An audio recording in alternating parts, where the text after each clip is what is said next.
Okay, so if you love a good story about how following feminine energy and intuition created a massive financial quantum leap in someone's life, you are going to absolutely soak up and enjoy today's interview. I've got an incredible woman coming on the podcast for you today. She's a friend, she's a client. Her name's Allison Lacoursiere. She's the founder of Your Clear Aligner Coach. She's built a rockin' brand in the dental coaching space in a really short amount of time. And today she's coming on the podcast to share how last year during the pandemic, the beginning of the pandemic, she found herself suddenly without a job and wondering what was going to happen next. And she used that opportunity to launch something that had been in her heart for quite some time. And she's going to share with you how in literally 3 months, she brought in over 6 figures into her brand new business and how it was easy and fun and enjoyable. And the biggest thing I want you to take away and listen for is, what was her mindset during this? How did she get her energy aligned with the money before it came in? Because that's a huge piece of what I'm passionate about, what I teach my clients. And it's really the biggest thing that's going to create the transformation for you, is learning how to master the inner game so that your outer world, whether it's more sales, more money, more clients, more opportunities, more joy, more peace, more happiness, whatever it is that you're looking for, all of that's always going to match your inner state. So you are going to learn so much from Allison today. Really just listen in for, again, her mindset and her energy and what led to this massive financial quantum leap for her. And I know you're going to take away so much to apply to your own sales and your own business if you have one. So, all right, loves, with that, let's go ahead and welcome Allison to the podcast. You're going to love this conversation with her. Allison, welcome to She Sells Radio. This is so much fun just to, I know we've had the opportunity to know each other and work with each other over the past few years, but to have you here and really get to learn from you and hear about how the heck you had a 6-figure launch during a pandemic, sister, with a new business. We want to know all the things. So welcome to the show. I'm so glad you're here. Thank you so much for having me. It's an honor to be here. And of course, I've been following you after getting to know you for years, and I've always loved the things that you're doing. So thank you for having me. Oh my gosh, of course. Well, and I'm excited too, just to hear more of your backstory and how you got into coaching. And then of course, we'll talk about how you had the launch and what was so successful for you. But when you and I met, you were really still in the process of launching your new business. Mm-hmm. And I think it's very cool to see like what you've created, and from the outside, at least, what seems like a short amount of time. So share with us a little bit of backstory about how you got into coaching, what that process was like, and then just the process of starting your own business. Kind of take us from where you want to start to where you are today. Would love to hear more. Yeah, absolutely. So I became a dental office manager when I was 24, and I had no idea what I was doing. So it was a situation where I was highly skilled and they promoted me to management, and I was very new to management. I hadn't had any prior management training. So it really launched me into learning about how to get the best out of people, how to manage people in a way that provided them with inspiration, empowerment, and really allow myself to build a high performance team. And so of course that led me to learning about coaching, because as we know, coaching is one of the most powerful ways to develop people. It's one of the best ways to manage. And then my dental practice actually hired a dental coach for me. And 5 years of growth happened in 1 year with my coach. And I was just so blown away by the process. Mm-hmm. I actually want to how did that happen? So when you had that coach, like I think what you said is so important, the 5 years of growth in 1 year. What's some of what contributed to that?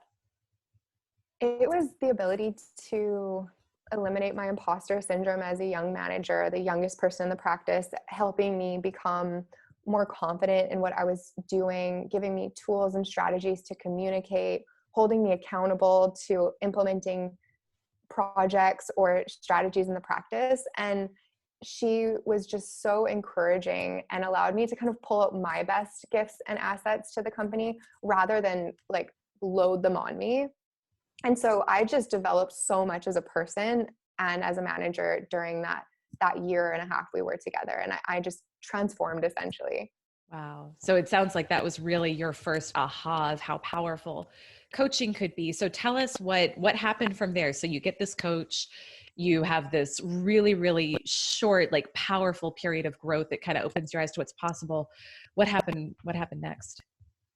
I got really curious about the process. Like I was like, this is magical. I want to be able to do this for other people. And so I started dabbling in some certifications. I got certified to coach as a manager, and the tools and strategies that I was implementing were so productive, and I could see the benefits that they were having in my team that I really wanted to take it to the next level. And for a long time, I knew that staying and working as a manager in a dental practice wasn't going to be my end goal, but it was a great experience and a launch point. So I thought about what I wanted for the next like part of my life, and I really enjoyed coaching people and developing people. So I decided to go get certified through IPEC and get my ICF certification as a professional coach to be able to either consult and coach in the dental world or to be able to coach people one-on-one. And so I launched into that journey. And I think that's close to the time when I met you. And I was just like ideating on what I wanted to do with my own business.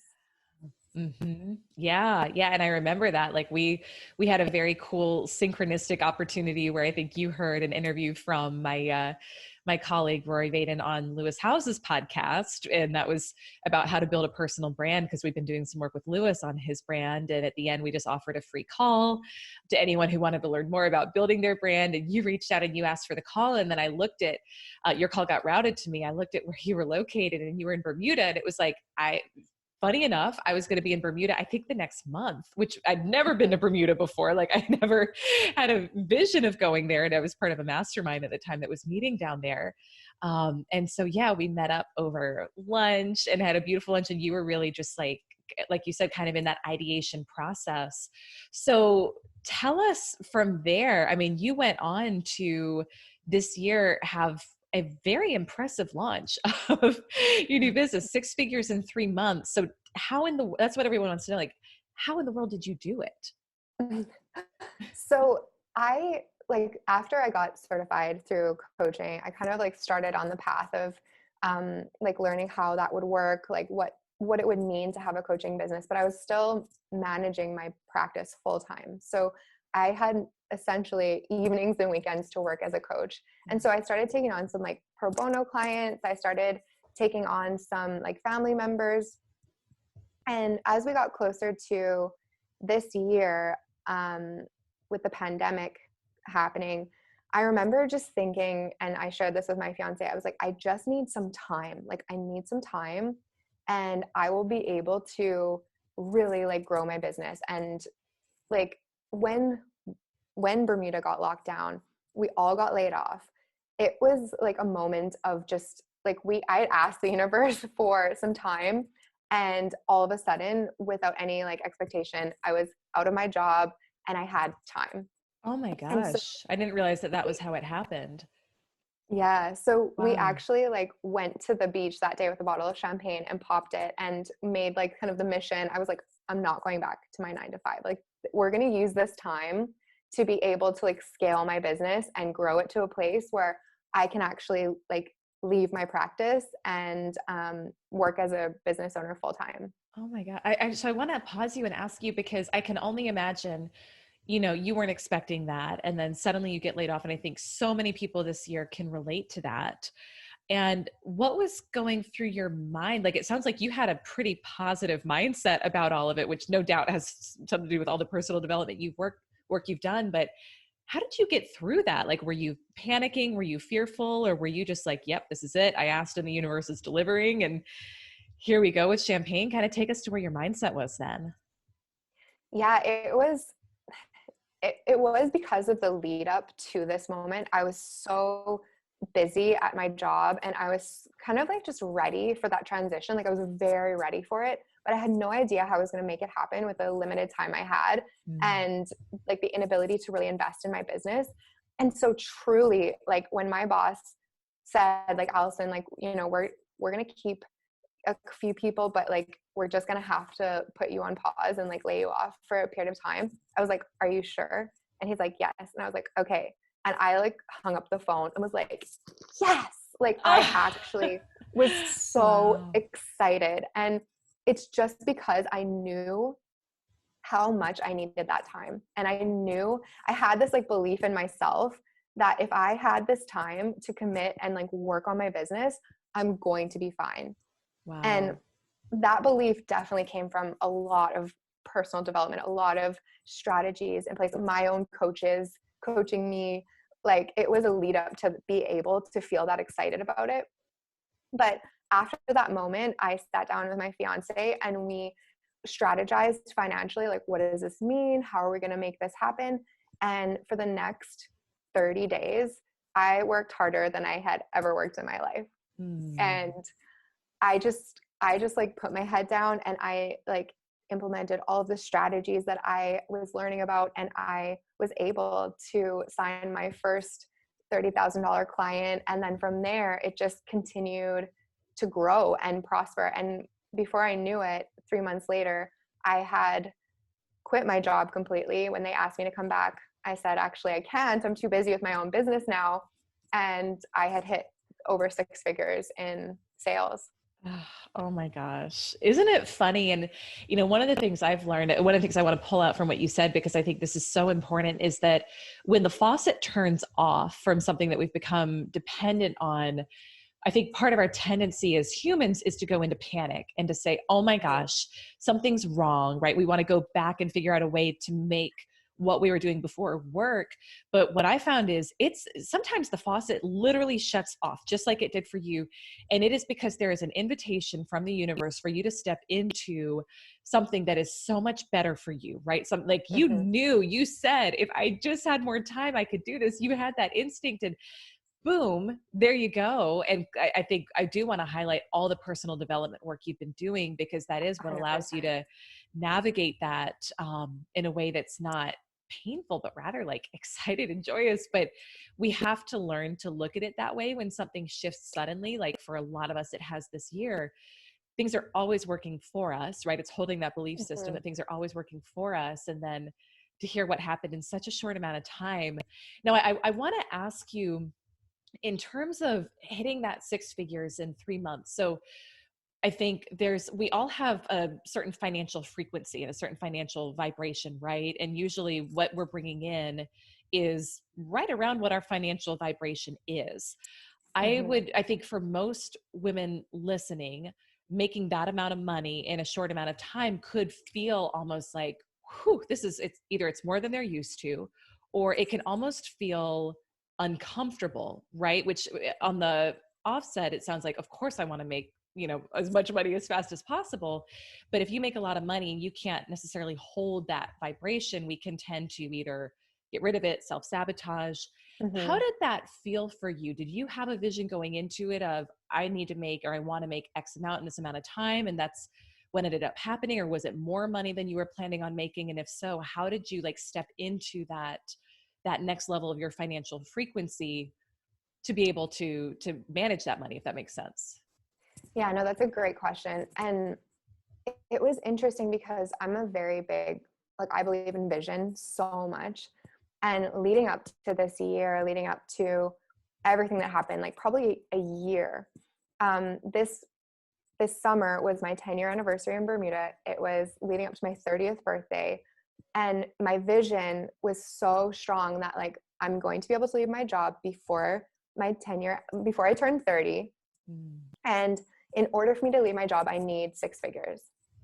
So that was my like vision for such a long time, like over a year. That was my vision. And I every morning meditated on it, every day was like thinking about it. And so when it happened that way, I was almost not surprised, but it did kind of catapult me into a new identity shift that I wasn't expecting. Tell us more about that. Yeah. Yeah. So going from a manager that's responsible for a practice and for employees, you're a part of like a bigger system. And so when I moved into being a solo entrepreneur that was pulling in 6 figures on myself, it was very lonely. And the pressure of also kind of selling that much service, I had like some moments where I was like, oh my gosh, Allison, can you fulfill this value? And that was probably one of the hardest kind of shifts I had to work through was believing now that I can fulfill that value. I am like capable of giving back to the client like what they've paid me. And so I would say that would be like, that was the hardest transition for me, was like I was able to sell. And then it was just believing in myself after that, when a client agreed to work with me, that like, I'm good enough for this, this financial abundance. I'm good enough to provide the client with what they are asking for. And that, yeah, that would be, I would say, the hardest part during that transition. Well, and I think I love what you said there, because one of the questions that I get a lot from women in my community is around worthiness to receive money. Mm-hmm. And sometimes we think we're not selling because we need a different closing technique. And what I've found is that more likely than not, it has something to do with your mindset and around feeling unworthy of receiving. This is one of the things I love Joe Dispenza says. He says, the universe will give you whatever you believe you're worthy to receive. So it sounds like for you, if I'm hearing you right, you were charging price points that felt uncomfortable for you because it was stepping into a bigger container, right? You were charging these price points that were actually, that made sense for what you were charging, but maybe it was more than you had been paid by a single client before. So how did you navigate that when you started to have that self-doubt creep in of, am I worthy? Like, can I actually fulfill at this level of value? And I want to know specifics from you, because I think this is something that you're so good at, is navigating mindset. So are you doing, were you doing daily affirmations? Were you doing daily journaling? How did you navigate that almost like imposter syndrome, right? That you talked about at the beginning, that may have popped up. 100%. So I hired a coach, of course. Like, as you go to next levels, it's important, I think, that your team or your support system is at that next level with you. And so I hired a coach that helped me a lot. And then, of course, like for the last 2 years or so, I've had a really, really powerful morning routine. So at 5 a.m., working out, meditation, journaling, affirmations, visioning, that's an everyday thing for me. And then I started reading or listening to podcasts that would help me feel more abundant and feel more in alignment with myself. So I felt like I went through a phase of feeling very abundant, very confident. And then as soon as it happened, I was like, oh gosh, like I did it. Now what? And so it was the routines, it was the coaching. And then it was also really the ability to shift my mindset around my value isn't necessarily in what my client was creating from my coaching. It was from me delivering to my fullest, truest, best self. And I had to redefine what my success as a coach really was.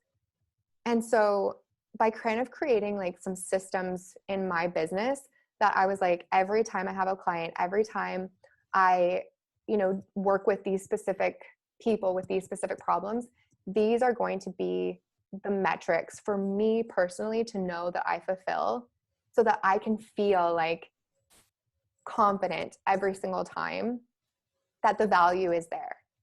Because in a service-based business, like if the person that you're coaching isn't listening to what you're saying and they're not achieving the things that you want them to be achieving, or they're not getting the success that they want, sometimes you can look at yourself and be like, oh my gosh, like I'm not delivering. But the reality is sometimes people just need more time, or they need to work through something on their own. And as a coach, like you can provide exceptional value, but it doesn't always mean that like your definition of their success is the success that means that you're providing the value.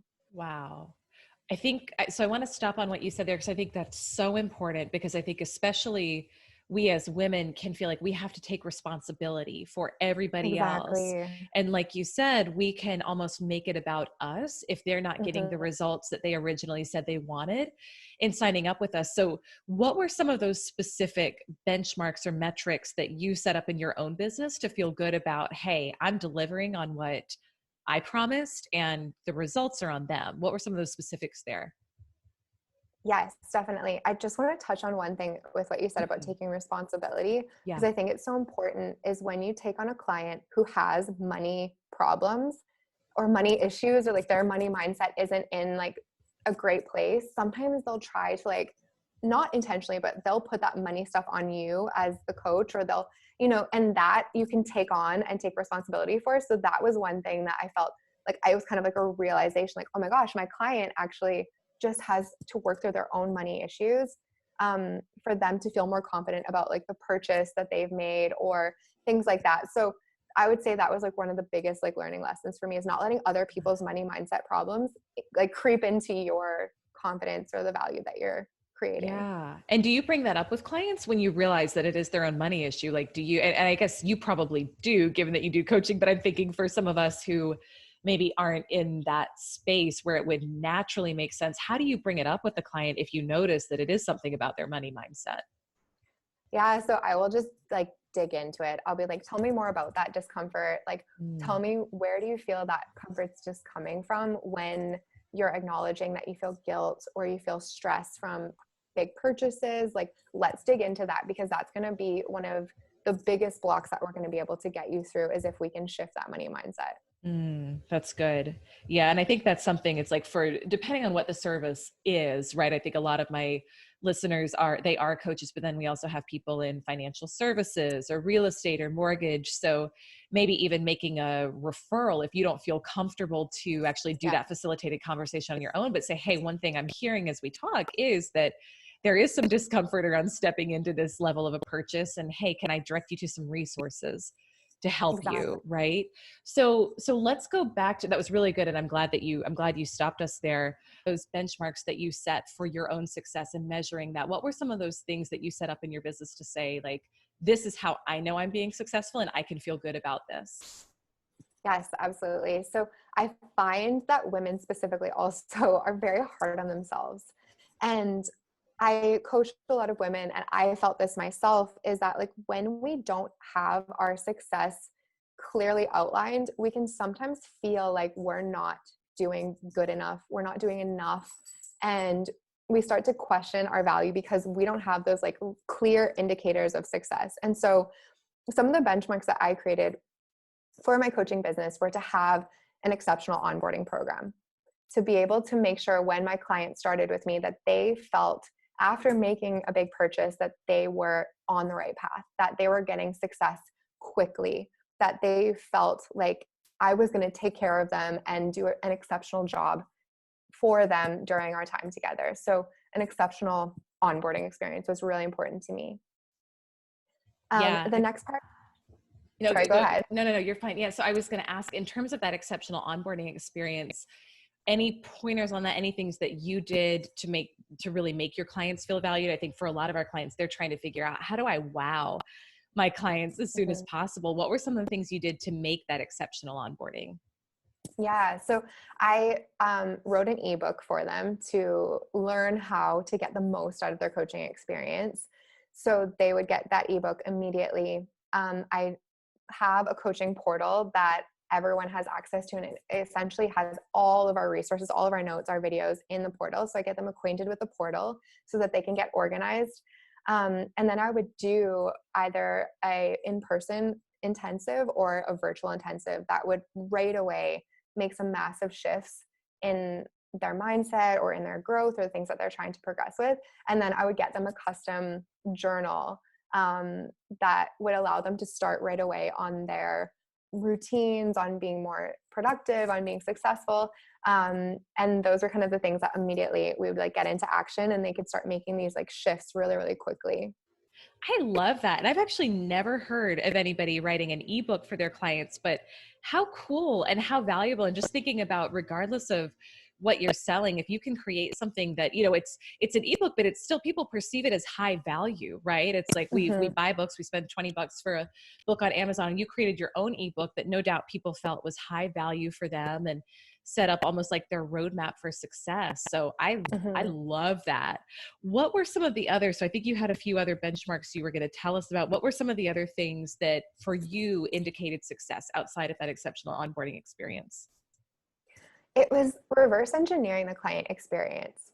So whenever a client would decide to work with me for a period of time, 6 months, 12 months, I would reverse engineer the time that we were going to be spending together when we were going to have those bigger times or those like longer meetings to be able to accomplish more. And that just gave me the confidence to know like they're in my schedule. We are going to fulfill all of the things that they've wanted. And being able to look all the way ahead to a year, 6 months, and block out all those times and set aside all those moments that we were going to have the touch points. And that to me just helped me know, like, at the end of 6 months, we're going to be sure to be giving that time back to you.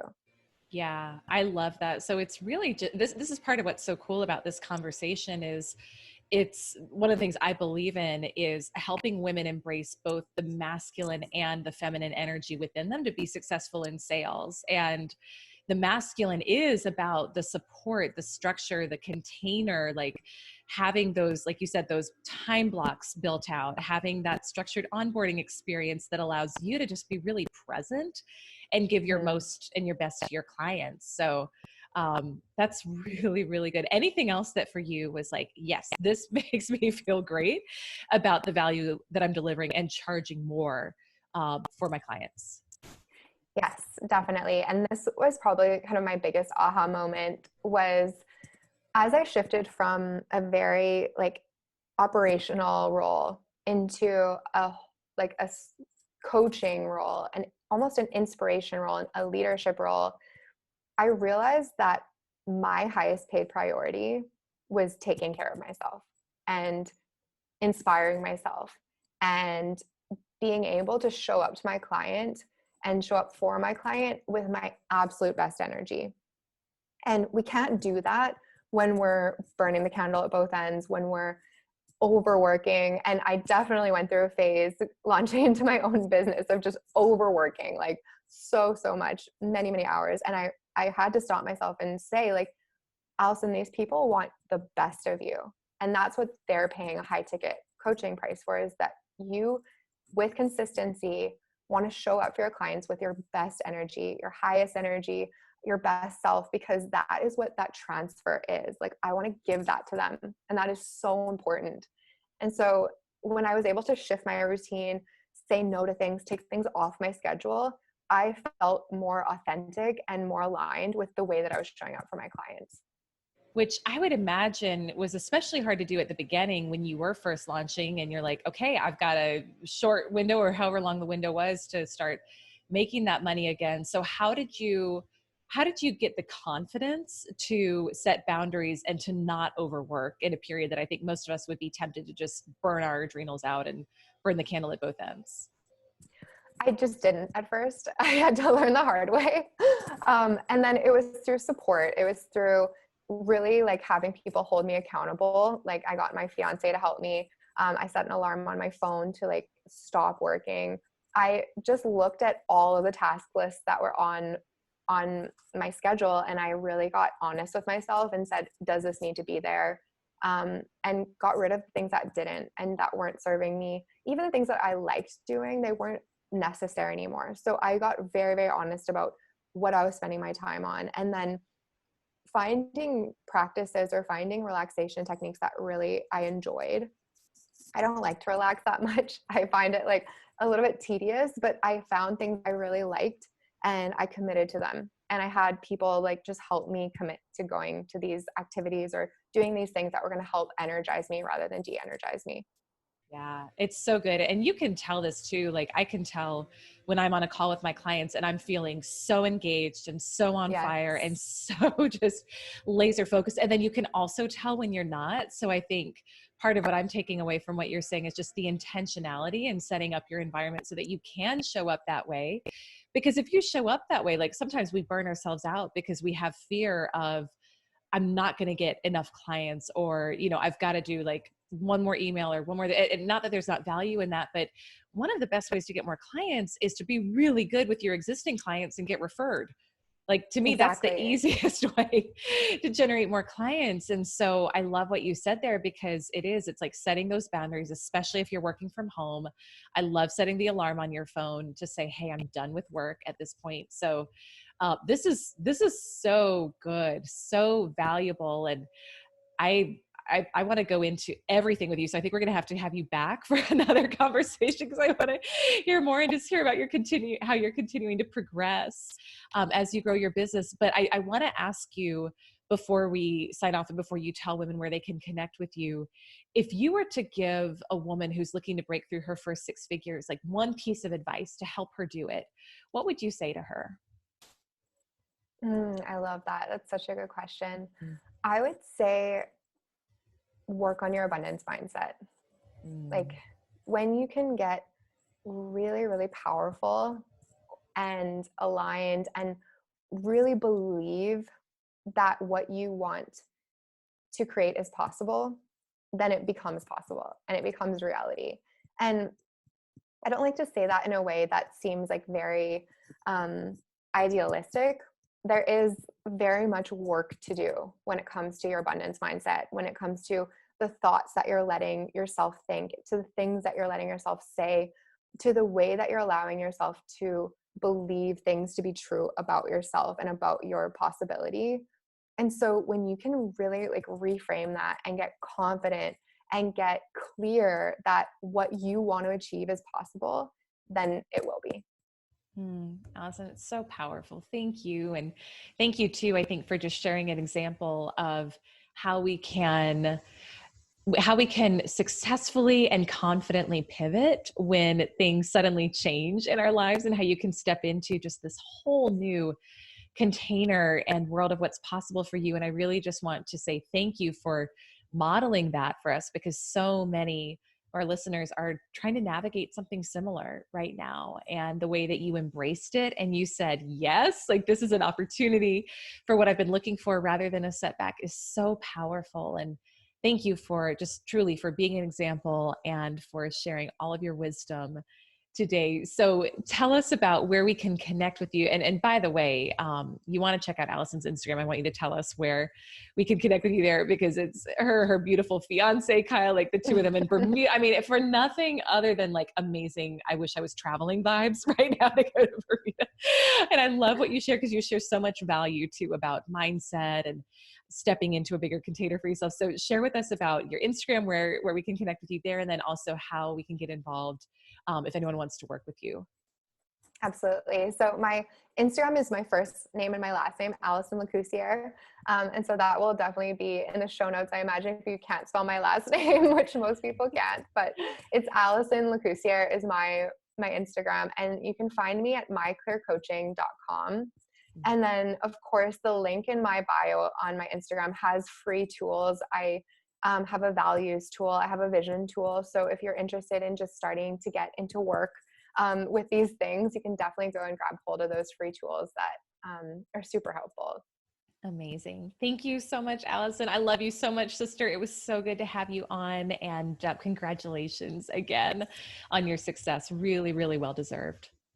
Thank you so much. Thank you so much for having me. And I hope to see you soon. Yes, I know. When travel is a thing, I can promise I'm going to be going to Bermuda. So can't wait to see you in Perfect. person.